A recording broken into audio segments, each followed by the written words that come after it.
All right. So, science and tech portion in your UPSC. कौन से paper में आता है ये? जीएस पेपर थर्ड में, sure? Okay. Science and tech आपका प्रीलिम्स एंड मेंस के लिए बहुत ज़्यादा इंपॉर्टेंट है, ठीक है? प्रीलिम्स में अप्रॉक्सीमेटली 12 to 14 क्वेश्चंस, अप्रॉक्सीमेटली, मतलब इससे ज़्यादा भी हो सकते हैं, बट ऑन एन एवरेज इतने तो आएंगे ही आएंगे। कितने मार्क्स बनते हैं? लगभग 28 मार्क्स, सिंपल एक कंपोनेंट से। वेटेज है। सेम मेंस में कितने क्वेश्चंस? 3 to 4 क्वेश्चंस, ठीक है?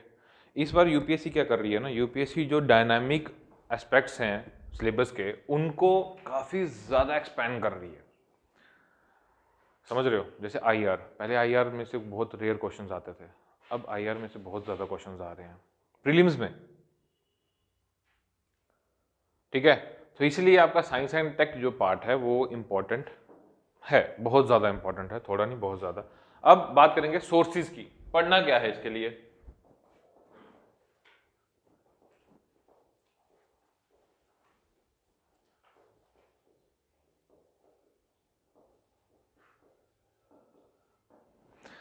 Six to tenth NCERTs for general understanding of science, अगर किसी को कुछ बेसिक्स याद नहीं रहते हैं वो आप पढ़ सकते हैं, ठीक है?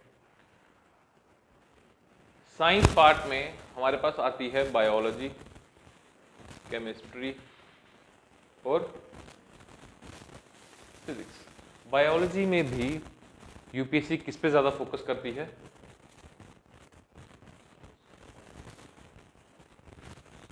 जूलॉजी पे ज़्यादा करती है, बॉटनी पे कुछ खास नहीं, ठीक ठीक, नॉर्मल। केमिस्ट्री में एक ही एस्पेक्ट है इसके पास, और वो क्या है?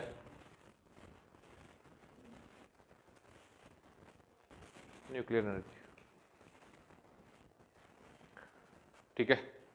और फिजिक्स तो काफ़ी बड़ी है, इसमें आपको क्वांटम आजकल बहुत न्यूज़ में चल रहा है, क्वांटम कंप्यूटिंग भी चल रहा है, क्वांटम कंप्यूटर्स भी बनाए जा रहे हैं, ये सब आएगा, डिस्कस करेंगे हम। तो क्वांटम, दूसरा पार्टिकल फिजिक्स, जिस पे यूपीएससी खास ध्यान देती है, ये वो एस्पेक्ट्स हैं,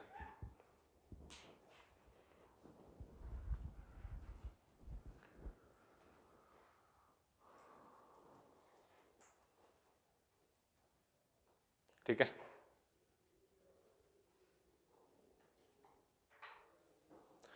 सबसे पहली चीज जो हम डिस्कस करेंगे, what is science and what is technology? Anybody? ये पहला बैच है जो इतना रिस्पॉन्सिव है, वेरी गुड यार, मजा आ गया, कम से कम 4-5 तो बोल रहे हैं। बताओ, what is science and what is technology? अभी तो बोलो, अभी तारीफ की तो चुप हो गए। हाँ जी सर, बोलो। साइंस सर रूल भी रूल का सब्जेक्ट है, रूल एंड रेगुलेशंस। ओके, ये जो हमें ऑब्जर्वेशंस, वेरिफिकेशन या एक्सपेरिमेंट के बेसिस पे नॉलेज हम हासिल कर सकते हैं। लेकिन टेक्नोलॉजी जो इन्वेंट करते हैं कुछ भी अकॉर्डिंग टू साइंस। ठीक है, at least you tried, thank you so much. आप? सर साइंस को सर स्टैटिक्स बोल सकते हैं, फिजिक्स और टेक्नोलॉजी को हम उसका डायनामिक पार्ट बोल सकते हैं और उसका एक्सपेरिमेंटल पार्ट बोल सकते हैं। एप्लीकेबल पार्ट बोल हाँ, सकते हैं, प्रैक्टिकल की, हाँ प्रैक्टिकल। ये है हमारे पास, हमने इसका प्रैक्टिकल करके देख लिया और ये चीज़ पॉसिबल है, सो इट्स एविडेंस बेस्ड, ठीक है ना? हमें एविडेंस चाहिए हर चीज़ का। ह्यूमंस को क्या चाहिए? अच्छा, कहाँ है भगवान? है ऊपर, मतलब है, मैं मना नहीं कर रहा हूँ, नहीं है, मेरे को कोई लड़ाई नहीं करनी है। सो साइंस,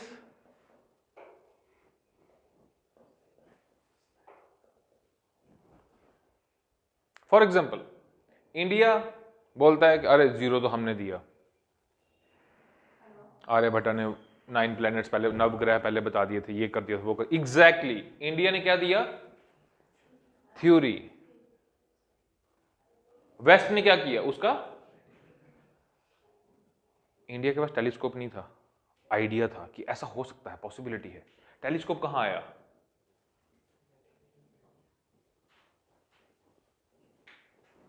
उसने प्रूव करके दे दिया कि हाँ एग्जैक्टली सही बोल रहे हैं ये लोग। उन्होंने ये नहीं बोला कि हम सही बोल, उन्होंने बोला सही कह रहे हैं ये लोग, ऐसा है, नो के नो ही है। आप समझ रहे मेरी बात को? ठीक है, इसलिए थ्योरी इज,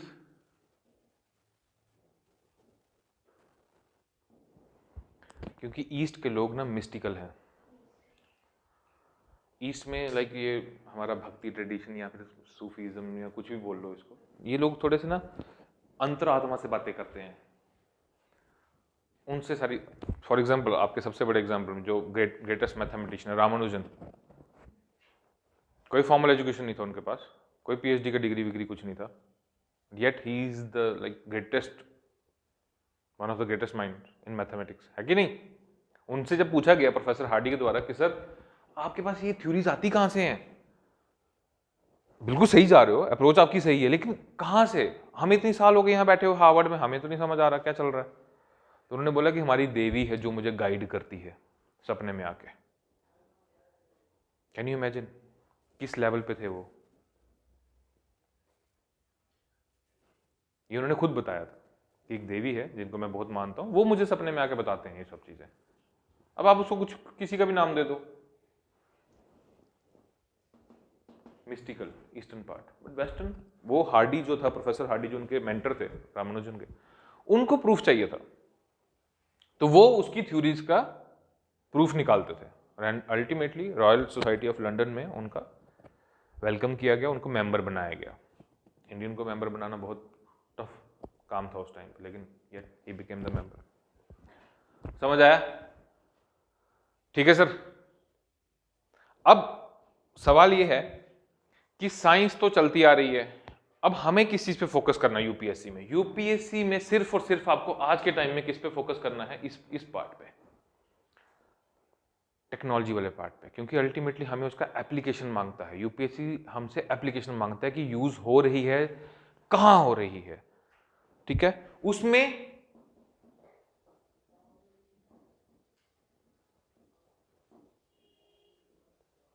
इंडियन सोसाइटी का वेलफेयर कैसे हो रहा है।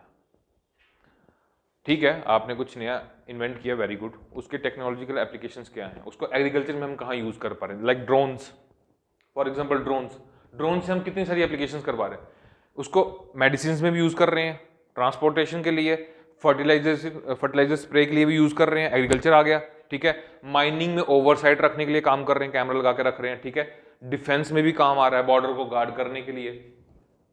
ठीक, पर सिक्योरिटी थ्रेट भी है, वो बॉर्डर से आप ड्रोन भेज दे रहा है, गन बांध के और ड्रग्स बांध के, पैसा बांध के, खुद आने की जरूरत ही नहीं है, यहां पे बंदा बैठा ऑलरेडी।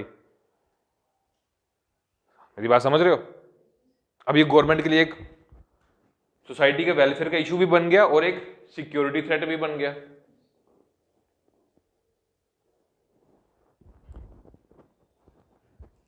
अब आपको दोनों पे काम करना है।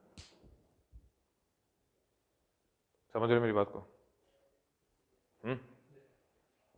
ऐसे आपको एप्लीकेशन निकालना है, कहां कहां यूज किया जा रहा है। UPSC most of the time वो चीज पूछती है जो एस्टेब्लिश्ड होगा, जो वो काम कर रहे होंगे, जो गवर्नमेंट काम कर रही होगी। जिस पे प्रपोजल होगा उस पर बहुत कम पूछा जाएगा, बहुत कम। क्योंकि अब जैसे फॉर एग्जांपल ये गगनयान मिशन है, क्या है गगनयान मिशन? स्पेस में बंदा भेजने का प्रोग्राम बना रहे हैं गवर्नमेंट, है ना। उसका डेडलाइन था 2022 से 23 में पहुंच गया, अब वो 24 पे चला गया है, तो ये अंडर प्रोसेस है। इसका एंड क्या होगा, मतलब कब एक्चुअल में लॉन्च किया जाएगा अभी तक नहीं पता है। तो इस पे यूपीएससी कम जाएगा, क्योंकि उसके बारे में इंफॉर्मेशन पब्लिक अभी ज्यादा नहीं है। हल्का सा पता है कि गगनयान मिशन है, ह्यूमन स्पेस फ्लाइट प्रोग्राम है, फलाना है ढमकाना है, रशिया हेल्प कर रहा है, समझ रहे हो। लेकिन उसमें ज्यादा पब्लिक इंफॉर्मेशन नहीं है। जहां पे ज्यादा होगी उस पर डेफिनेटली क्वेश्चन पूछेगा वो, क्योंकि उसमें आपको ट्रिक करने का ज्यादा चांसेस हो सकते हैं, जो कम इंफॉर्मेशन उसमें क्या ट्रिक करेगा आपको, कहीं भी नहीं कर सकता। ठीक है, ये क्लियर है साइंस एंड टेक वाला पार्ट? ठीक,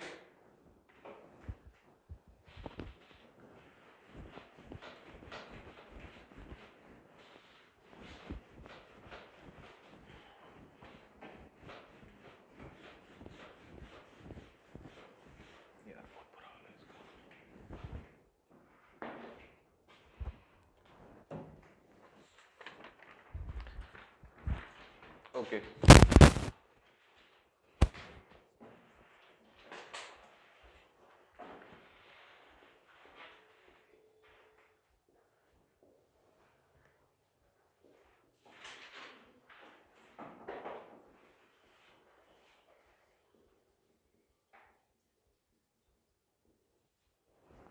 क्या हो रहा है? हाँ, मजाक चल रहा है?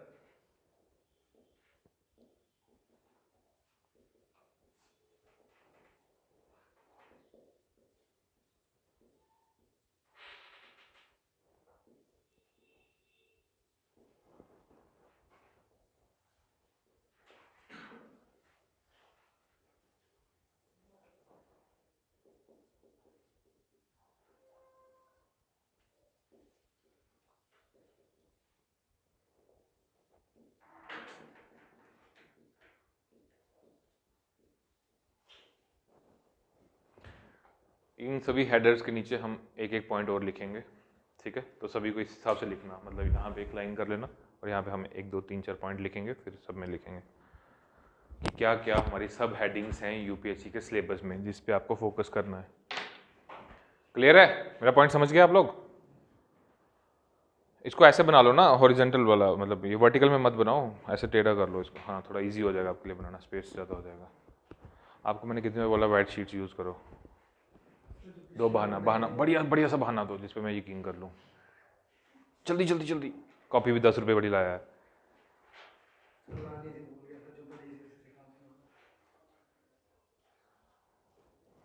शीट्स चाहिए तो मेरे बैग में पड़ी हैं, ले लो।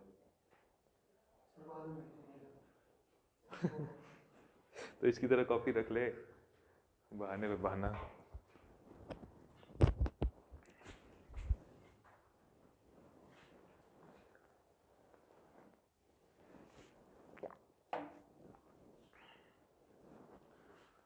IPR and related rights, universe, diseases and health, biotechnology.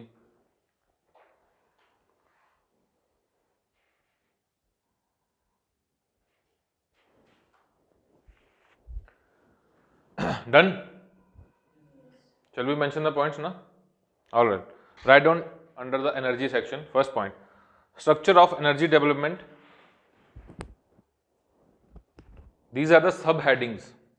ये ब्रॉड हेडिंग्स हैं जो आपको पढ़नी है यूपीएससी में, उसके अंदर के हमने क्या क्या एक्सप्लोर करना है वो हम लिखेंगे, ठीक है? So structure of energy development in India,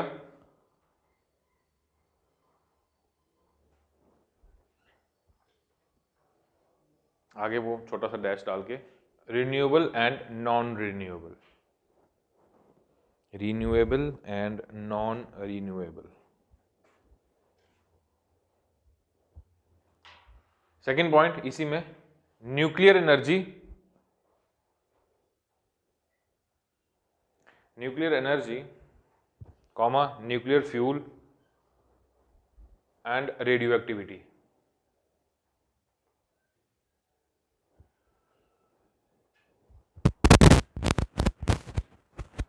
third point, nuclear diplomacy.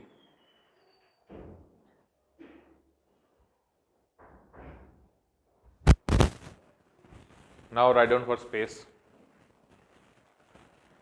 Space, first point, various institutional setups, various institutional setups.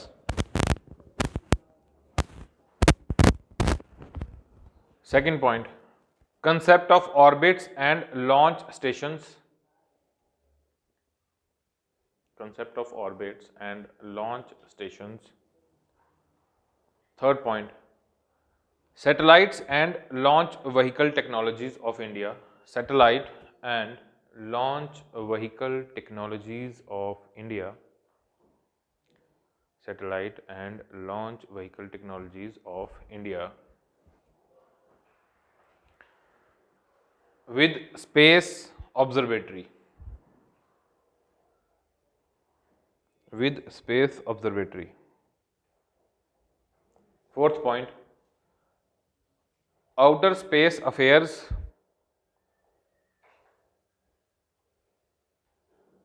outer space affairs and various national and international space missions. Outer space affairs and various national and international space missions. Okay, outer space affairs and various national and international space missions. Done? Now ICT. ICT is information and communication technologies. ठीक है, confuse मत होना.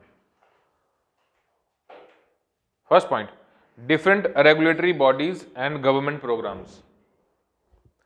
Different regulatory bodies and government programs. Bodies and government programs.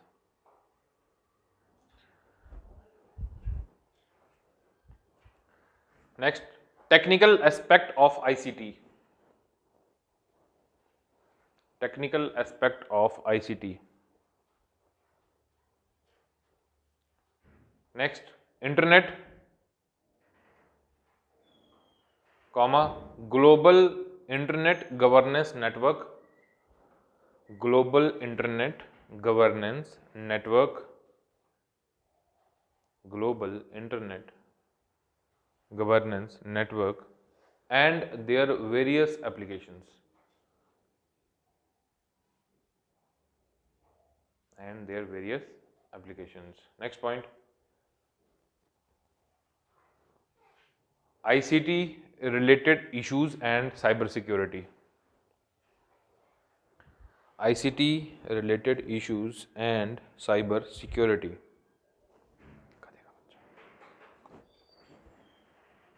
Okay? Yes, yes, yes. पक्का? Defence में simple defence technology.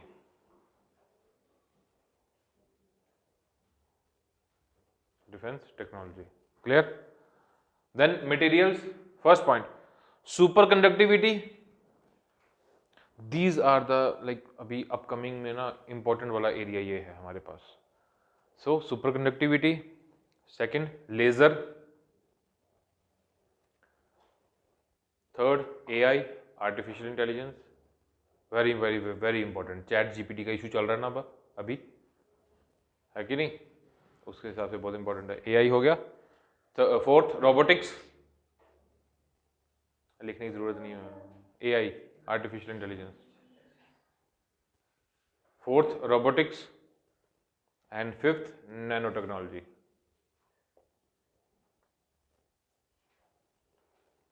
ठीक है. IPR and related rights को as it is रहने दो, इसमें जो आएगा उसको हम डिस्कस कर लेंगे. नेक्स्ट है universe. First, universe and particle physics. Universe and particle physics.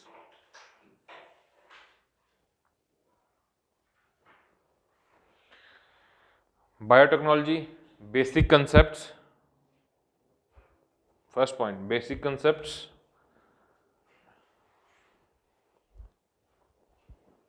And second point, advancements in biotechnology.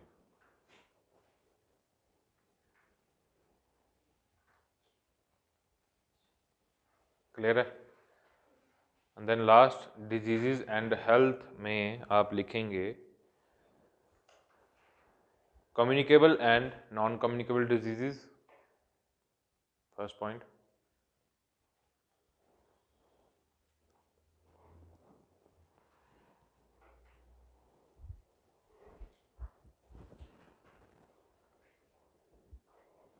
Second point, immunisation programmes. Various immunization programs.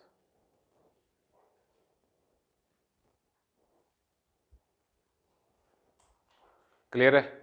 So this is all about your science and tech syllabus with micro topics जो आपको cover करने हैं। इन topic से related कहीं भी news मिलती है उठा लो। समझ आ रहा है? इसको व्हाइट पेज को इसका एक क्लोन बना के, मतलब एक जेरोक्स बना के खुद से पेन से चिपका दो दीवार पे, अलग अलग पेन से, मतलब कलरफुल पेन से, एक वाली लाइन रेड से, एक वाली ग्रीन से, एक वाली ब्लू से, इस तरह से, ठीक, और एक ब्लैक यूज कर लेना बीच में, ठीक है, और दीवार पे चिपका दो, ताकि रोज सुबह जब उठो आपको इतना पता हो, इसको एक 10 सेकंड के लिए आप रोज देख लो, आपको माइंड में क्लियर हो जाएगा कि कौन सा सेक्शन किसके अंदर है, और अगर न्यूज में इसके रिलेटेड कुछ दिखता है तो वो मुझे कहां पे फिक्स करना है। आपको मेरी बात समझ आ रही है? ठीक है। अब कोविड से रिलेटेड कोई न्यूज आती है, नहीं कोई नया वैक्सीन, अभी इंकोवैक बनाया वो नेजल वैक्सीन, वर्ल्ड का पहला वाला, ठीक है, तो वो आप कहां डालेंगे? इम्यूनाइजेशन प्रोग्राम्स में। ठीक है, समझ आ रहा है मेरी बात? इसलिए लूज शीट्स पे काम करना शुरू करो। वाई सो? क्योंकि ये पार्ट है आपका साइंस एंड टेक्नोलॉजी, जो खत्म नहीं हुआ है, चल रहा है, इट्स गोइंग ऑन, नए नए नए नए एडवांसमेंट्स हो रहे हैं। आज सुबह ही मैं पढ़ रहा था माइक्रो एलईडीज का अभी कंसेप्ट चल रहा है ना, अब आपने पढ़ा होगा द हिंदू में, तो वो आ जाएगा इसमें मटेरियल्स में, superconductivity and all that part, lasers वाला पार्ट में, उस पर OLED पे यूपीएससी क्वेश्चन पूछ चुका है, ऑर्गेनिक एलईडीज पे। अब माइक्रो एलईडीज चल रही हैं न्यूज में, तो इस पे क्वेश्चन बन सकता है, समझ रहे हो? तो उसको आपने यहां डाल देना है। इसलिए आप हर एक सेक्शन का, जैसे एनर्जी वाला सेक्शन है जब हम इसको डिस्कस करेंगे क्लास में, आपने इसको लूज शीट्स पे बनाना है, ठीक है। उस लूज शीट्स को आप बाइंड नहीं करेंगे, ठीक, ऊपर से वो थ्रेड वाला जो सिस्टम रहता है ना, वो बीच में मतलब पियर्स करके उसको थ्रेड से बांध लो, वैसा कर लो जब तक आपका इंटरव्यू नहीं हो जाता। आप मेरी बात समझ रहे हो ध्यान से? अगर आपका एनर्जी वाला सेक्शन, जो आपको तीन से चार जो मैंने हेडिंग दी हैं इसमें, उसी में से आपको जो भी न्यूज में आ रहा है आपने उसको इस वाले सेक्शन में इंक्लूड करते जाना है, जो बेसिक्स हैं जो हम कवर करेंगे क्लास में उसके एक्स्ट्रा, ठीक है। और जब आप मेन तक पहुंच जाएंगे तो आप लास्ट में उसको बाइंड करवा लेंगे, ठीक है। और जब आप उसको एक बार रिवाइज करेंगे, ज्यादा नहीं बनेगा, थोड़े रोज न्यूज तो आती नहीं है ना हर एक चीज को लेकर, कभी कभी आएगी, तो वो आपने इसमें एडिटोरियल बहुत इंपॉर्टेंट होते हैं, उसमें डाटा होता है, कॉन्ट्रोवर्शियल डाटा होता है, आपको वो इसमें डालना है। और वो जब आप लास्ट में रिवाइज करेंगे तो आपका एक एक चीज क्लियर हो जाएगी, आपको कहीं और जाने की जरूरत नहीं है। ऐसे ही सेम आप स्पेस के लिए करेंगे, ऐसे ही सेम आप ICT के लिए करेंगे, ऐसे ही सेम आप डिफेंस के लिए करेंगे। क्लियर? और बाद में भले आप इन सभी हेडिंग्स को एक ही कॉपी में बाइंड करवा लो, कोई इशू नहीं है, ठीक है। ये एक स्ट्रेटेजी है, इसको थोड़ा सा, क्योंकि ये एक वो डायनेमिक एस्पेक्ट है ना यार, टेक्नोलॉजी है ना, ये तो बढ़ती जा रही है, यूटिलाइजेशन बढ़ता जा रहा है, कहां से कहां। अब ड्रोन्स की बात अगर करेंगे हम, तो डिफेंस में भी ड्रोन आ रहा है, ठीक है। अब साइबर सिक्योरिटी में भी ड्रोन आ रहा है, समझ रहे हो? तो साइबर सिक्योरिटी वाला पार्ट यहां पे और डिफेंस वाला पार्ट यहां पे। इस तरह से रैशनलाइज करो अपना स्ट्रेटेजी को, इस तरह से स्मार्ट वर्क जिसको बोलते हैं ना, हार्ड वर्क और स्मार्ट वर्क, उसमें यही फर्क है कि आपको अपनी चीजों को सिंप्लीफाई करना है, क्योंकि टाइम बचाना है ना, ठीक है। कल को ढूंढने लग जाओगे, यार कहां लिखा था, वो जरूरत ही नहीं पड़ेगी आपको, सीधा डायरेक्ट वहीं से उठा के लिख डालेंगे आप। क्लियर है सर?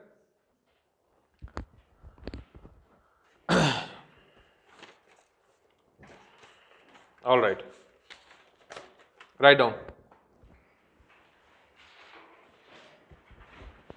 सम बेसिक्स, उसके बाद शुरू करते हैं थोड़े थोड़े बेसिक्स के साथ। What is science? Science is defined as, इसको इरेज कर दूं? All right.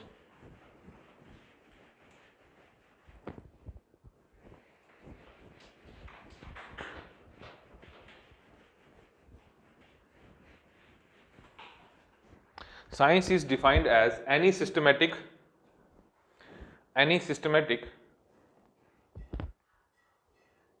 and empirical activity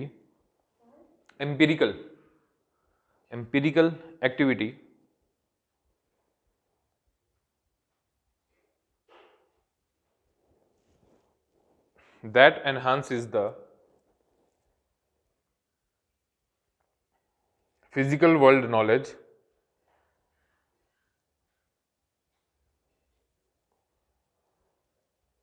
comma which produces the same result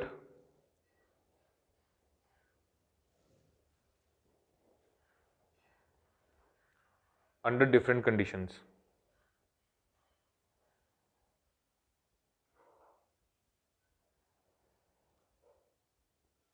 ठीक है, ध्यान से पढ़ो इसको, क्या लिखा है? Any systematic and empirical activity. Systematic मतलब क्या है यहां पे? Rule based. ठीक है, तो सेकंड कीवर्ड क्या है? एम्पिरिकल। क्या मतलब है एम्पिरिकल का?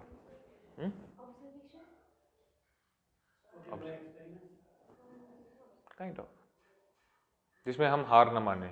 एक बार फेल हो गए तो ऐसा नहीं है कि बंद कर देंगे उसको, कुछ नया रास्ता ढूंढेंगे।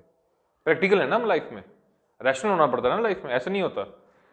Activity that enhances the physical world knowledge. ये क्या मतलब है? मतलब वो तो मुझे भी पता, हिंदी समझा रहा है, इतनी कमजोर नहीं है।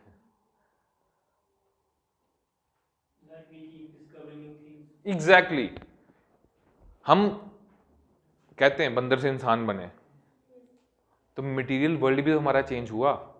पहले जंगल में रहते थे, फिर हट में रहने लगे, फिर एक बैंड में रहने लगे, फिर ट्राइब बन गया, क्लैन बन गया, उसी से हमने एक स्टेट बना दिया, फिर नेशन बना दिया, सिविलाइजेशन बना दिया, Indus valley civilisation, all that part. तो अपना हमने जो फिजिकल वर्ल्ड का नॉलेज था उसको एनहांस किया है। सुनने में आता ना कि इंडस वैली सिविलाइजेशन वाले लोग, वो उनकी आर्किटेक्चर बड़ा स्ट्रांग था, उनकी प्लानिंग बड़ी अच्छी थी। तो क्या है, साइंस बेस्ड उनकी अप्रोच थी सारी की सारी, रैशनल थे वो लोग। समझ रहे हो?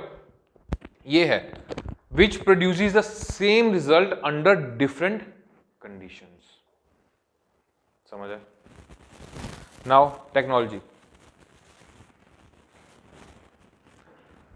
Technology is the activity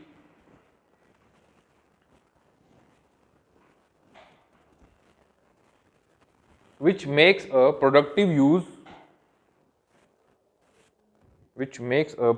use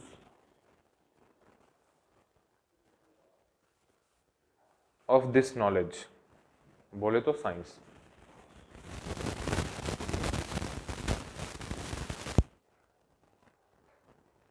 ठीक है, some instances comma circumstances नहीं, some instances INS वाला। First point, 1700s 1700s 1700s Edward Jenner explained the working of vaccination। 1700s Edward Jenner explained the working of vaccination। Now see, what is this part, science or technology? Exactly, he just explained।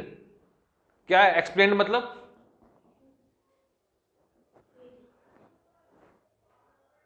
समझ आ गया? और कुछ सालों के बाद क्या हो गया? First vaccine against small pox launch होगी। वो क्या पार्ट हो गया आपका? टेक्नोलॉजी वाला पार्ट आ गया। हो गया रैशनलाइज? समझ आ गया? ठीक है sir. Next 1800s scientist and doctors. 1800s scientists and doctors established the theory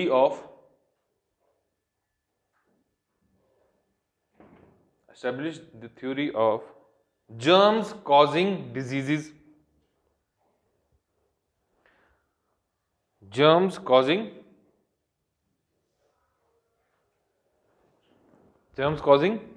diseases। ये फिर क्या पार्ट आ गया? Science part. अब इसको टेक्नोलॉजी में कन्वर्ट करना है, तो कौन किया वो convert? Alexander the Great Fleming. क्या किया इसने?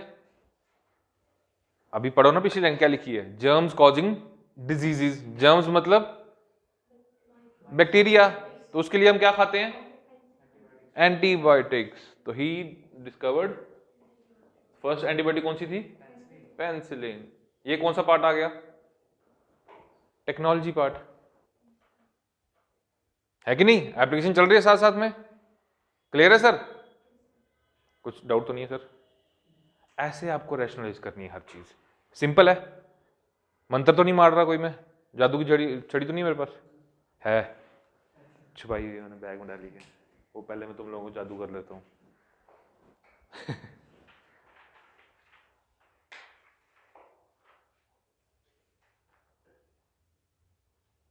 ठीक है सर, ऐसे आपको चीजों को रैशनलाइज करना है, यही आपको ध्यान में रखना है ड्यूरिंग योर न्यूज़पेपर। क्यों आपको डर लगता है न्यूज़पेपर से? क्योंकि आप उसको ना रैशनलाइज नहीं कर पाते हो कि क्या चीज़ हमारे लिए इंपॉर्टेंट है, हमें इसको करना कैसे है, इसको अपने अंदर डालना कैसे है। ठीक है, अभी जैसे मैडम ने ICET पे जो एडिटोरियल पढ़ा, उसमें सिर्फ मोटी मोटी बात दो ही थी कि इंडिया और USA स्पेस में कंट्रीब्यूट तो कर रहे हैं, एक दूसरे की कॉपरेशन तो ले रहे हैं, बट दोनों की एस्पिरेशंस अलग अलग हैं। बस खत्म होगी बात। आपको क्या चाहिए? क्रिटिकल पॉइंट चाहिए ना लिखने के लिए, वहां पे लिख देगा critically examine ICET recently announced by India and USA। Critically examine, वहां पे आपको कैसे करना है? दोनों पार्ट्स को लेकर चलना है कि भाई ठीक है, हम थ्योरी दे रहे हैं, हम सोच रहे हैं कि ऐसे करेंगे, स्पेस में अपने आप को अप्रोच लगाएंगे साइंस, बट टेक्नोलॉजी कहां काम कर रही है? USA बोल रहा है मैं चांद पे जाऊंगा, USA बोल रहा है मैं चांद पे जाऊंगा और वहीं रहूंगा आर्टेमिस प्रोग्राम के तहत, यही लिखा था ना उसमें। बट इंडिया भी कुछ ऐसा सोच नहीं रहा है, क्योंकि इंडिया के टोटल सैटेलाइट्स ही बहुत कम है, 60 के 65 सैटेलाइट्स हैं। इंडिया पहले अपने आप को सिक्योर करेगा या ऊपर जाएगा, इसलिए हमारे सारे मिशन जो हैं नीचे जा रहे हैं। बट अब लास्ट में उसने कंक्लूजन क्या दिया है कि और एकेडमिशियंस को, स्टूडेंट्स को एंगेज करके इंडस्ट्री को, वही बातें घुमा फिरा के प्राइवेट और उसको एकेडमिशियंस को उठा के हम ला सकते, दोनों को कंट्रीब्यूट करवा सकते हैं। समझ आ रहा है? तो आपको ये चीज रैशनलाइज करनी है कि which part is science and which part is technology, क्योंकि अल्टीमेटली हमें क्या देखना है? इंडिया की सोसाइटी का वेलफेयर। सबसे बड़ा एग्जाम्पल क्या है इसका? कोविड। आप सब ने भोगा, आप सब ने फेस किया, 2 बार इफेक्ट भी हुए और फिर वैक्सीन भी लगवाया। पहले गवर्नमेंट ने आपको अवेयर किया, साइंस बताई। साइंस क्या थी? एनीबॉडी? कोविड की साइंस क्या थी? एग्जैक्टली ट्रांसमिशन कैसे हो रहा है भाई? उन्होंने बोला एयरबॉर्न इन्फेक्शन है, आप खांसी करोगे या जुकाम करोगे या छींकोगे तो इन्फेक्शन हो जाएगा। अब उसके लिए टेक्नोलॉजी पार्ट क्या? तो उसको बचाया कैसे जाए? मास्क लगा के। आपने कोविड का स्ट्रक्चर देखा, आपने कोविड की पूरी ध्यान दिया। जब कोविड चाइना में था तो क्या था उसमें? ओनली फीवर, दूसरा कफ, ये 2 सिम्टम थे। जब कोविड यूके में गया तो क्या आ गया?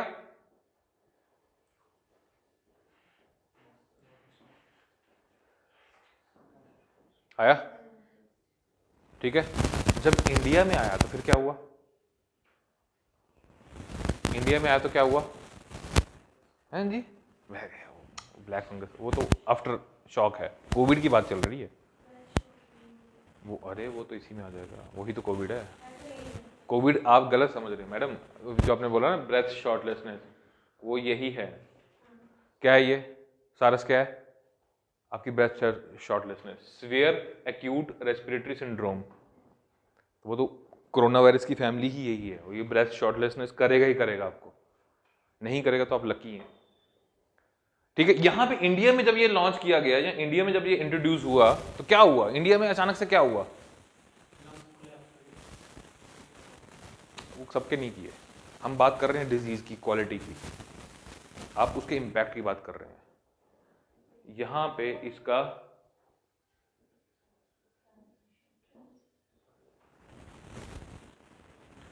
ट्रांसमिशन रेट इंक्रीज कर गया, डेल्टा वेरिएंट। ये खतरनाक नहीं है पर ये फैलता बहुत है। याद आया कुछ? कैसे भूल सकते हो यार, 2 साल फिर तुम बोलते हो यार क्या बोला था तूने सर, उसको क्या करें? यही है रिवीजन। तुम अपनी जिंदगी से भोगे हुए सुख के पल नहीं याद रख सकते तो यूपीएससी दुख का पल कैसे याद रखोगे? समझो। ठीक है, अब ये तो होगी साइंस, गवर्नमेंट बताती रही अभी ये हो रहा है, अभी ये हो रहा है, अभी आप N95 लगा लो, अभी आप 3 प्लाई लगा लो, अभी आप ये कर लो, अभी आप वो कर लो।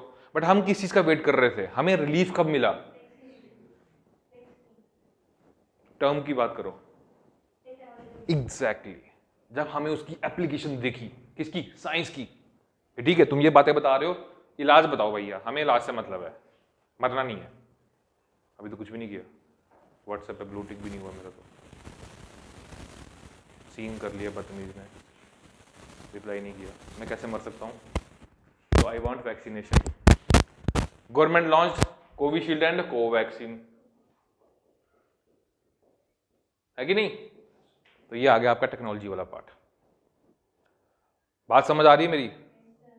अगर आपको बाई चांस कोविड पे एक आंसर बनाना भी पड़ा, तो अगर आप ये दोनों हेडिंग्स में बना के दे देंगे उसको, तो उसको अच्छा लगेगा कि बच्चा समझ रहा है मैं क्या बोल रहा हूँ। क्वेश्चन किस पार्ट से पूछा गया है, साइंस एंड टेक से पूछा गया, वहाँ पे तुम हिस्ट्री भी घुसेड़ दोगे कि ओ भाई साहब चाइना की वुहान में बहुत बुरा हाल हुआ, वहाँ लोग तुम मर गए। ये फालतू है, किसी काम का नहीं। वो अमेरिका ने बनाया है बैट वायरस वहाँ पे बैठ के उनकी लेबोरेटरी में, ये हमारी गवर्नमेंट नहीं मानती है। ठीक है, आपको वही बात करनी जो हमारी गवर्नमेंट बात कर रही है। ठीक है, फालतू बात नहीं करनी है वहां पे। क्लियर है सर? जैसे हमारी गवर्नमेंट रशिया यूक्रेन वॉर नहीं बोलती, इंडिया के लिए वो वॉर नहीं है। क्या है इंडिया के लिए? कन्फ्लिक्ट है। ठीक है, तो इंडियन वर्ड जो है आपको वही यूज करना है पेपर में, कन्फ्लिक्ट, वॉर नहीं लिख सकते। ठीक है, ये पॉइंट समझ आ गया सर? साइंस एंड टेक वाला पार्ट समझ आ गया? Okay, next, indigenisation of, indigenisation, हाँ जी बताओ, रिपीट, अभी बोले क्या? Indigenisation of technology and developing new technology.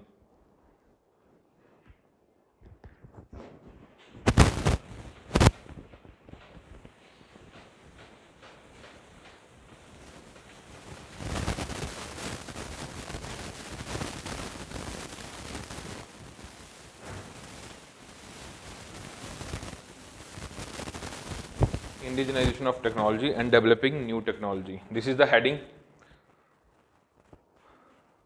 Write down. Indigenization is an action or process.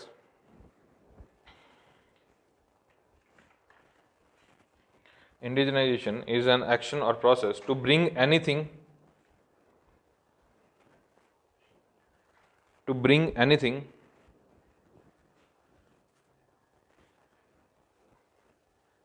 under the control, to bring anything under the control, comma, dominance or influence of the people,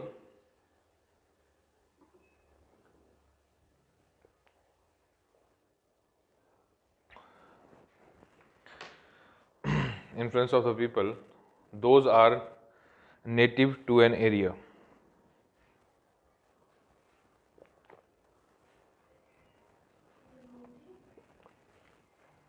To an area.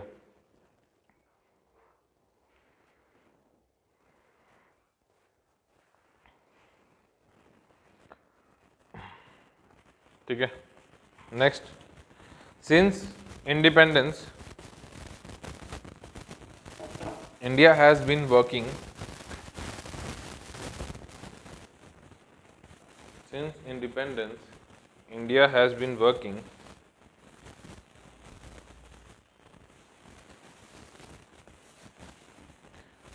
immensely towards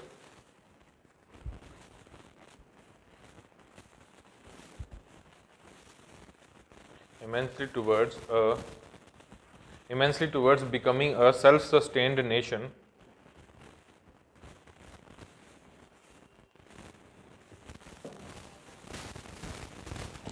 and has integrated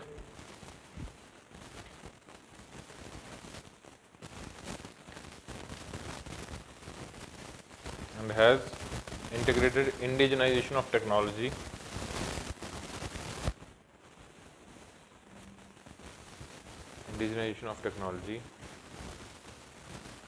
in various sectors of economy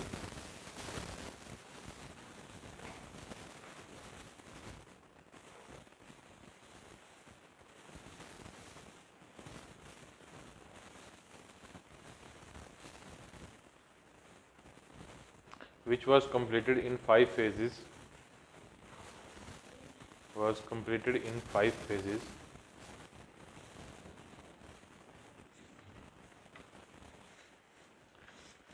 to strengthen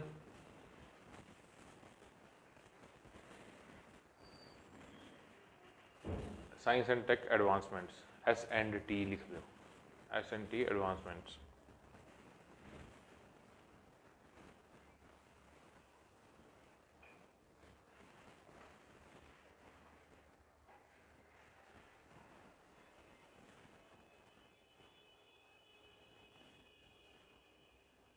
okay अब अगर हम बात करें India के ancient era की, तो वो आप जब गुप्ता पीरियड पढ़ेंगे उसमें आपको पता चलेगा कि इंडिया में एस्ट्रोनॉमी पे कितना काम हुआ था, मेटेरियोलॉजी पे कितना काम हुआ था, ठीक है, स्पेस पे कितना काम हुआ था, मैथमेटिक्स पे, ट्रिग्नोमेट्री, ये सब चीज़ें आप वहीं पे ध्यान से पढ़ेंगे। मिडेवल में भी बहुत अच्छा काम हुआ है, अकबर के टाइम पे सेक्युलर फैब्रिक था, उसके बाद धीरे धीरे डिजनरेट होता गया। Then foreign power came to India, Europeans. और यूरोपियंस क्या मांगते हैं? प्रूफ। मैंने आपको पहले बताया, वेस्ट को क्या चाहिए? प्रूफ। तुम्हारे पास बातें हैं, कोई मतलब नहीं है उसका, एप्लीकेशन बताओ, कहाँ अप्लाई करें इस चीज़ को, ठीक है। And then ultimately after becoming independent, our first prime minister mister Nehru, very scientifically tempered in person, he was very rational, socialist, ठीक है, स्टेट लवर, उसको गवर्नमेंट से बहुत प्यार था, गवर्नमेंट का स्ट्रक्चर से बहुत प्यार था, क्योंकि ultimately India was a very hungry and poor nation eight that time, बहुत बुरा हाल था हमारा। उसको आबादी बचानी थी सबसे पहले तो। उसके लिए वो ये नहीं कर सकता था कि अपनी इकोनॉमी को ओपन अप करके लोगों को बोलेगा कि अपनी जेब से पैसा निकालो और खरीदो, वो पॉसिबिलिटी नहीं थी हमारे पास, क्योंकि हमारी जनता गरीब थी, भूखी थी, ठीक है। Weak nation, just newly born in the sense कि अब अगर आप बात करेंगे इंडिया की तो दैट इज यस 1947 में हम न्यूली बॉर्न थे। अब अगर आप बात करेंगे भारत की, वो क्लेम करते हैं लोग कि 5-6 हजार साल पुराना है, एग्जैक्टली है, बट उस भारत में और आज के इंडिया में कुछ फर्क है। वो है एक नेशनल करेक्टर जो हम सभी फील करते हैं झंडे को देखकर, तिरंगा। What is that? या कहीं भी नेशनल एंथम तो हमारे अंदर एक अलग सा खून से दौड़ने लग जाता है। दैट इज इंडियननेस, जो आज हम सब में इक्वली है, इक्वल, जिस पे हम कभी किसी के साथ लड़ नहीं सकते कि ये मेरे पास काम है, या मैं आउटकास्ट हूं, मैं अनटचेबल हूं, मेरे पास ये है, मेरे पास वो है, ऐसा कुछ नहीं कर सकते हम। उसमें हम सब इक्वल हैं, समझ रहे हो? That national character has been developed during our freedom struggle. कैसे? फ्रीडम फाइटर्स बोले लोगों को कि हमारा साथ दो, लोगों ने बोला क्यों दे, हमें क्या मिलेगा? उन्होंने बोला कि आपको हम इंडिया बना के देंगे। बोला मतलब? बोला उसमें आपको सबको समान अधिकार होंगे, आप सबके पास क्या होंगे? Fundamental rights.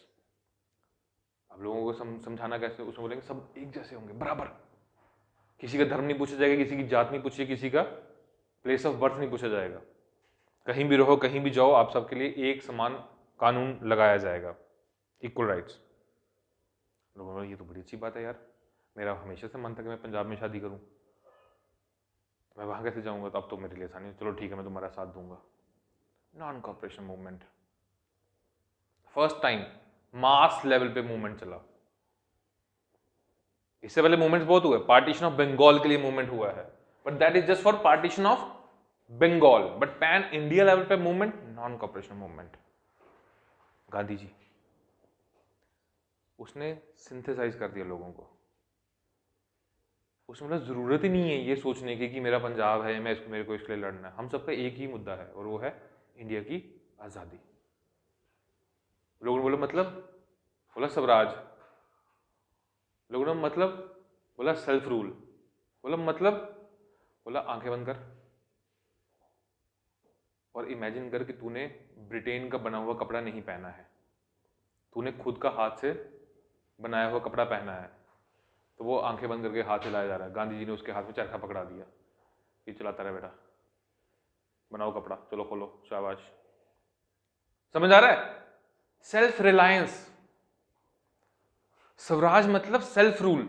सेल्फ रूल मतलब बाहर से नहीं, साइकोलॉजिकली तुम पहले खुद से आजाद हो जाओ,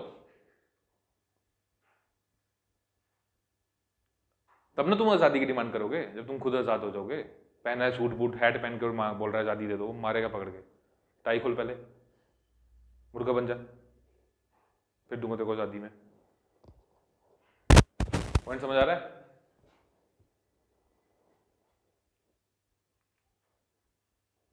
सेम लॉजिक है। बट प्रॉब्लम कहां थी कि नेहरू जी बड़े रैशनल थे, साइंटिफिक टेम्पर के थे। वो हैवी इंडस्ट्रीज पे रिलाई करना चाहते थे, क्योंकि उनको पता था कि इंडिया की रियलिटी क्या है कि इंडिया खुद सेल्फ सस्टेन अभी नहीं कर सकता, हमें इसको सपोर्ट करना पड़ेगा, यहाँ की पॉपुलेशन को सपोर्ट करना पड़ेगा। ठीक है, इसलिए उन्होंने हैवी पीएसयूज क्रिएट किए, हैवी इंडस्ट्रीज क्रिएट की, डैम्स क्रिएट करने शुरू कर दिए उन्होंने। इलेक्ट्रिसिटी चाहिए थी ना, प्रोडक्शन कैसे होगी, इंडस्ट्रीज को हम इलेक्ट्रिसिटी कहां से देंगे। बट गांधी जी एकदम उल्टे थे। गांधी जी को रूरल इंडिया से बहुत प्यार था, विलेजेस। वो कहते थे, अभी क्वेश्चन पूछा गया था 2020 में कि 19 में कि what is the common theme between Gandhi and marks. UPSC के प्री में क्वेश्चन था, वो बहुत फेमस क्वेश्चन है ये। उसका आंसर था स्टेटलेस सोसाइटी। मार्क्स यही बात करते थे ना, स्टेटलेस सोसाइटी की बात करते थे, है कि नहीं।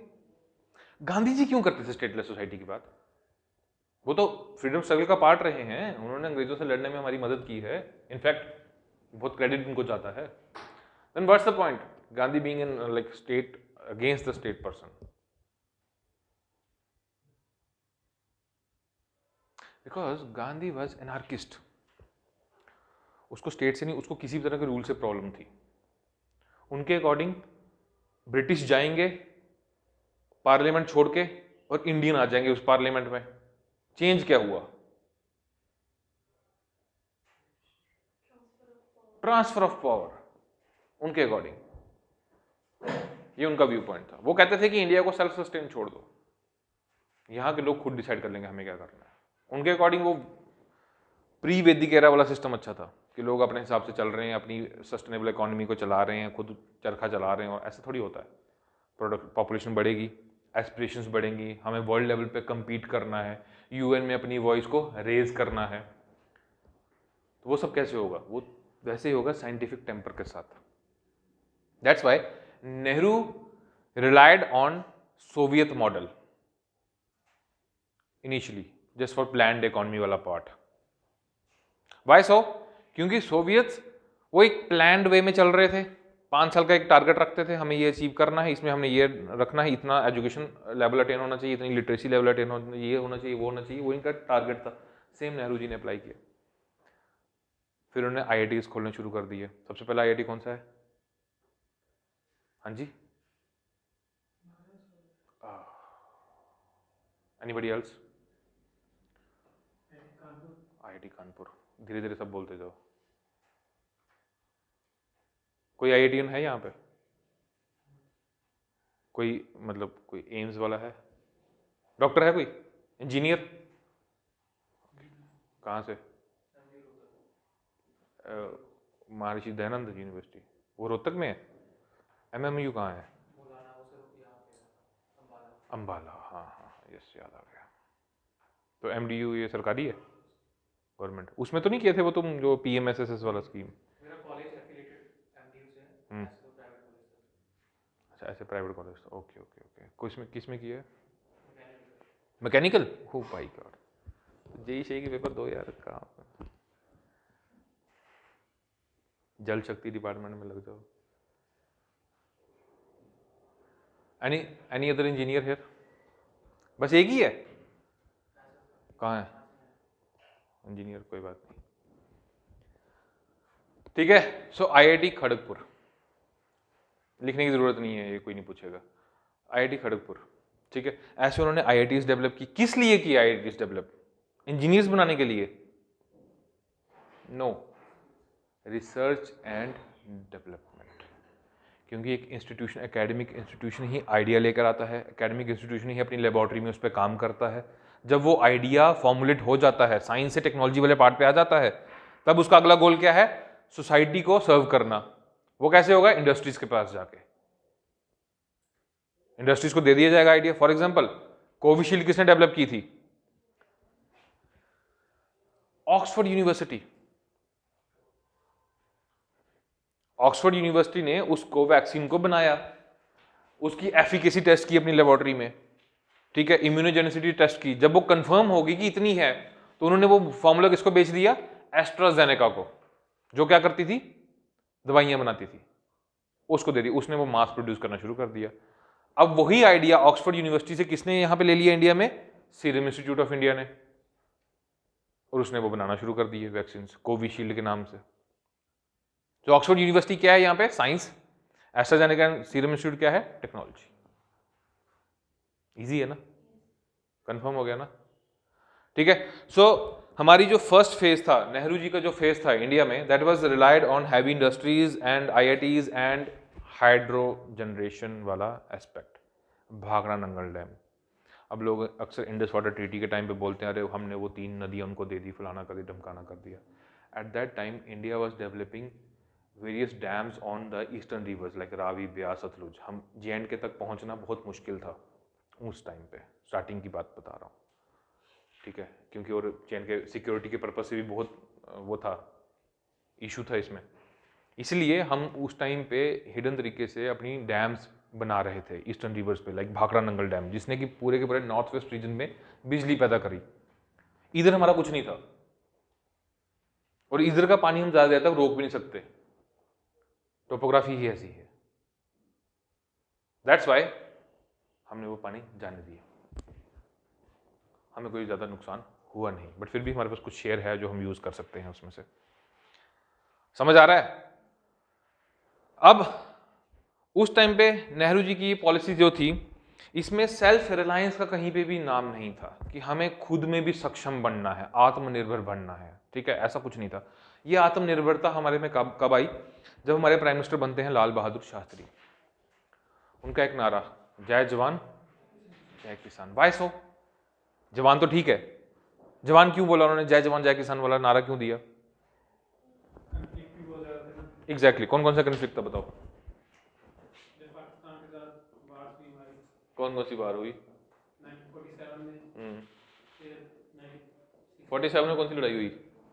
1947 में पिछली थी ना, वो 47 में थी, 48 में थी? 48 में थी या 47 में थी? कंफ्यूज हो गया। उसके बाद कौन सी लड़ाई लड़ी? 62 62 चाइना के साथ। फिर 65 इंडो पाकिस्तान वॉर फिर से हुई, बैटल ऑफ लोंजेवाला वाला सिस्टम जो था, बॉर्डर।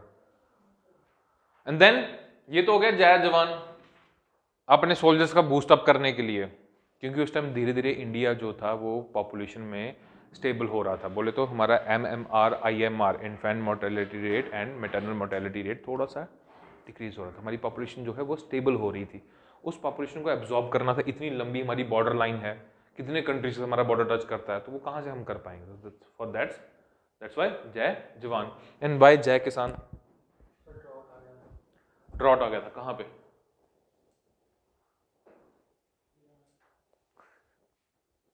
प्राइम इंडिया की बात हो रही है, इंडिया में आएगा यार। और भी एक इशू था, नाम सुना है इसका? क्या है ये? अमेरिका से हम वीट इंपोर्ट करते थे। आई टोल्ड यू ना, we were poor and hungry nation initially. That's why Jai, उनका मोरल बूस्टअप किया गया, क्योंकि उस टाइम पे रेडियो पे प्रोग्राम्स आते थे, प्रधानमंत्री का भाषण रेडियो पे आता था, दिखता नहीं था प्रधानमंत्री। ये उन्होंने वहां पे अनाउंस किया था, जय जवान जय किसान। लेकिन अनफॉर्चुनेटली इनकी डेथ हो गई। इनकी जो पॉलिसी थी सेल्फ रिलायंस की, वो हम ज़्यादा देर तक उसको सस्टेन नहीं कर पाए। देन इवेंचुअली हु केम?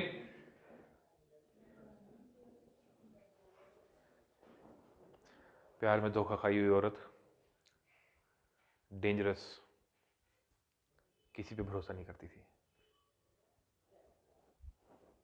मुर्गा बनाती थी सबको ऑफिस में, अकेली थी ना पूरे पार्लियामेंट में, सारे मेल मेंबर्स के बीच में अकेली धड़क रही है, मारेगी पकड़ के, सब डरते थे उससे, क्योंकि प्यार में धोखा खाया था उसने, और धोखा दिया किसने था, एक आदमी ने, इसलिए वो सबसे नफरत करती थी, जहां भी उसको कोई भी मारूंगी। इन्होंने क्या बोला कि ये पहले ये वाला ड्रामा बंद करो, ये जो बात की है इस पे काम करो, ये तो थ्योरी होगी, साइंस होगी, टेक्नोलॉजी कहां है, टेक्नोलॉजी कहां है? ग्रीन रेवोल्यूशन, सेल्फ सस्टेन बनो यार, ठीक है ना। Green revolution, north western India, Himachal, आपका UP and Punjab was chosen, ठीक है, फॉर किसकी प्रोडक्शन की थी हमने? वीट की। कहां से लाए थे वो सीड्स? अमेरिका से। अमेरिका की स्पेलिंग क्या है? कौन लाया था, किस कौन साइंटिस्ट था जिसने डेवलप किया था वो? नॉर्मन, माइकल बोरलॉग शायद से, नॉर्मन बोरलॉग, ठीक है, very good. M S Swaminathan जो इंडिया के साइंटिस्ट हैं, उनकी हेल्प से उन्होंने इनको बताया बड़े प्यार से, विनम्रता से, कि सॉरी टू से मैडम, ऐसे नहीं कहो मैडम, वो करना है मैडम, ऐसे ऐसे एक बंदा है वो मैक्सिको में सीड डेवलप कर रहा है, हाई HYB सीड्स, हमें वो इंपोर्ट करने चाहिए। इसने बोला कि ऐसे नहीं होगा, इसके लिए कुछ और भी करना पड़ेगा। उसने बोला क्या? उसने बोला एग्रीकल्चर इक्विपमेंट्स। बोले तो स्वराज ट्रैक्टर, मारुति सुजुकी की हेल्प से बनाया गया स्वराज ट्रैक्टर, कि ये बनाओ, लोगों को सब्सिडी पे दो, या एक एक गांव में एक एक ट्रैक्टर दे दो, बारी बारी से चला लेंगे। और क्या दिया? HYV seeds. और क्या दिया? हाँ जी, क्या हुआ था? रेडियो, हाँ रेडियो की बिल्कुल सही बात है, किसान वाणी आती थी उस पर, लोगों को इन्फॉर्म किया जाता था, ऐसे करो, इस तारीख को इस तारीख को ये करो, ऐसा मौसम रहेगा, ऐसा कर लेना। ये एप्लीकेशन पार्ट है, ये टेक्नोलॉजी वाला पार्ट है। HYV सीड्स, फिर फर्टिलाइजर्स, केनाल्स ऑब्वियसली, वो तो इरिगेशन के लिए बनानी पड़ेंगी ना, ठीक है सर। देन इंदिरा गांधी केम, उन्होंने बोला कि सेल्फ रिलायंट हो जाओ, क्योंकि उनके प्लान कुछ और थे। क्या प्लान था उनका? प्लान था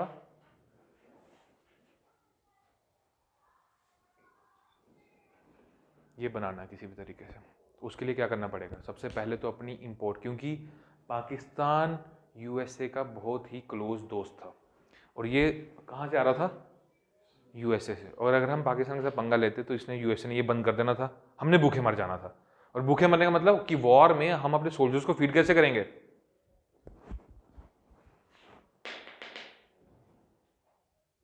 तो दो तरह के एस्पेक्ट पे खेल रहे थे, ठीक है। तो ग्रीन रेवोल्यूशन, फिर जब हमने बांग्लादेश क्रिएट कर लिया, कब किया? 71। उसके बाद हमें थ्रेट्स आने लगे, कहां से? पाकिस्तान में। अब ये उसको तोड़ के हमें कैसे थ्रेट करेगा? USA से, अदर पार्टी से, जो कि पाकिस्तान के फेवर में थे, जिन्होंने पाकिस्तान बनाया है जबरदस्ती। सऊदी अरब से हमें क्या लेना देना? हमें कंफ्लिक्ट कहां पैदा हुआ? फिर उसी टाइम मैडम ने क्या बोला? Immediately without any concurrence of cabinet क्या लॉन्च किया गया? Project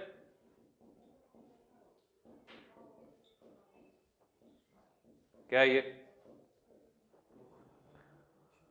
पोखरनी, PNE, peaceful nuclear explosion. वो एक थ्रेट था कि हमें धमकाने की कोशिश मत करना, हमने तुमसे ये भी लेना बंद कर दिया है, और हमारे पास हमने न्यूक्लियरली एक्सप्लोड भी कर लिया है खुद को, पंगा मत लेना। समझ आ रहा है? और जब चीजें आउट ऑफ द हैंड चलेगी तो अल्टीमेटली इमरजेंसी लगानी पड़ी। गलत है, गलत था वो, इसमें कोई दो राय नहीं है। देन इंदिरा गांधी का टाइम खत्म हुआ, नेक्स्ट इनके सुपुत्र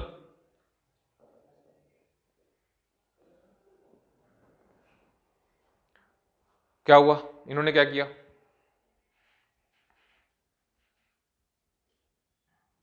क्या लाया इंडिया में,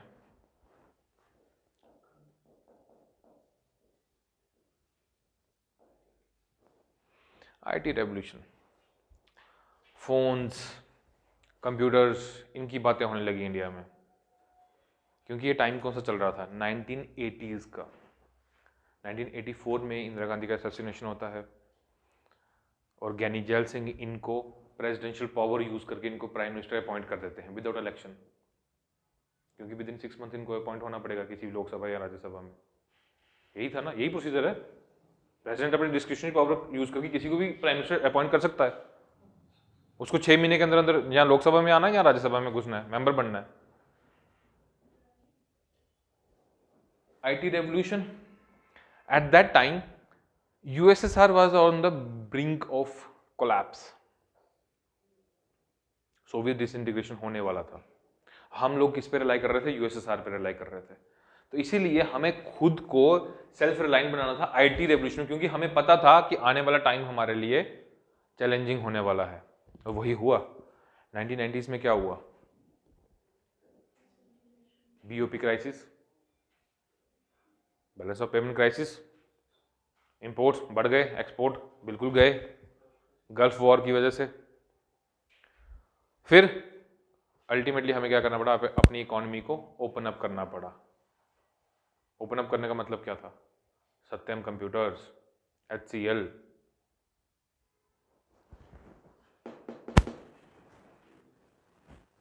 इसके साथ साथ हमने अपने गवर्नमेंट के स्ट्रक्चर को बिल्कुल इंटरनेशनल लेवल पे ले गए।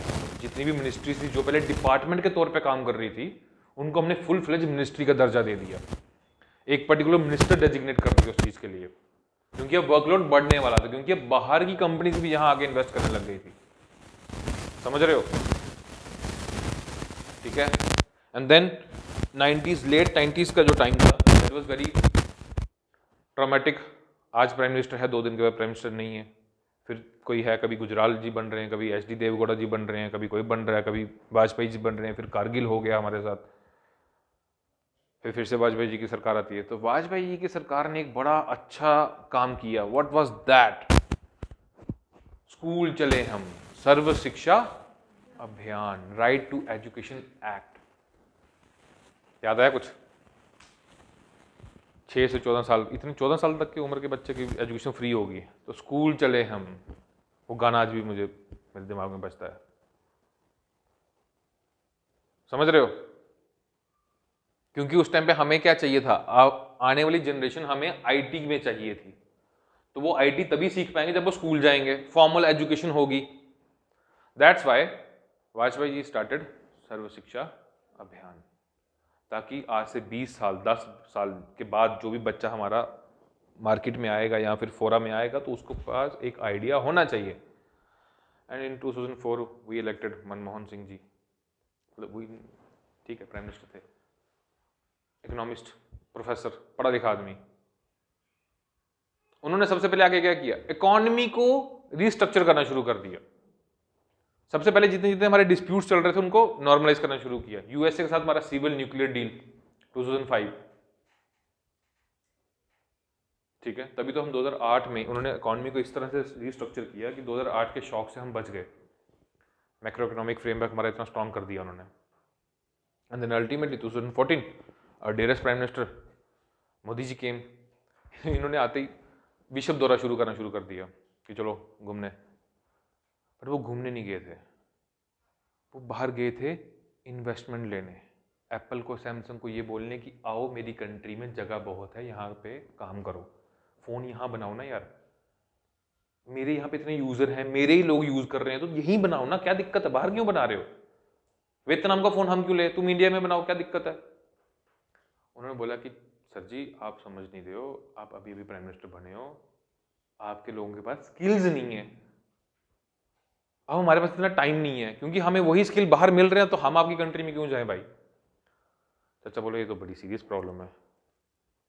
तो आते ही उन्होंने क्या लॉन्च कर दिया, skill India programme, startup India programme, stand up India programme, Atal tinkering labs, Atal innovation mission, schools में फंडिंग देना शुरू कर दिया कि अगर आइडिया है, अच्छा है, तो अटल टिंकरिंग लैब में जाओ, वहां बैठो, तुम्हें सब कुछ मिलेगा, करके दिखाओ, टेक्नोलॉजी वाला पार्ट लेकर आओ, idea equal to science, technology application करके दिखाओ, जो वहां बनेगा उसको हम स्टार्टअप इंडिया प्रोग्राम के साथ जोड़ देंगे। ठीक है, अब मान लो मेरे पास पैसा है, मैं चाहता हूं कि मैं अपना एक स्टार्टअप करूं, मेरे को आइडिया दे दिया अटल टिंकरिंग लैब वाले ने, मैंने उसी पे काम करना शुरू कर दिया, मेरा एक स्टार्टअप बन गया। और फिर बाद में सैमसंग आ गया, एप्पल आ गया इंडिया में, आज प्रोडक्शन हो रही है कि नहीं हो रही है। तो एफर्ट्स पे किए, कितना टाइम लग गया, 6 से 7 साल लग गए उनके एफर्ट्स को पे करने में, बट अल्टीमेटली डिड। समझ रहे हो, आज हमारे स्टार्टअप्स 100 बिलियन क्लब में यूनिकॉर्न बन चुके हैं और वो इंटरनेशनल लिस्टिंग में जा रहे हैं, काफी हाई चल रहे हैं। ठीक है, सो इस तरह से हमारी साइंस एंड पॉलिसी की जो साइंस एंड टेक्नोलॉजी की जो पॉलिसी थी with the change of governments, कैसे हमने उस चीज को यूटिलाइज किया। आज हमारी साइंस एंड टेक को क्या बोला जाता है, STI, science and technology and innovation. इस चीज पे ध्यान देना है। अब इंडिया इनोवेट भी खुद ही कर रहा है, नए नए आइडियाज को इजाद कर रहा है। समझ आ रहा है बात? ठीक है, तो अभी हमारी पॉलिसी ये चल रही है, STI वाली, करंट में जो चल रही है। Clear? So that's all for today. Tomorrow we will discuss about the energy dimension. Thank you so much.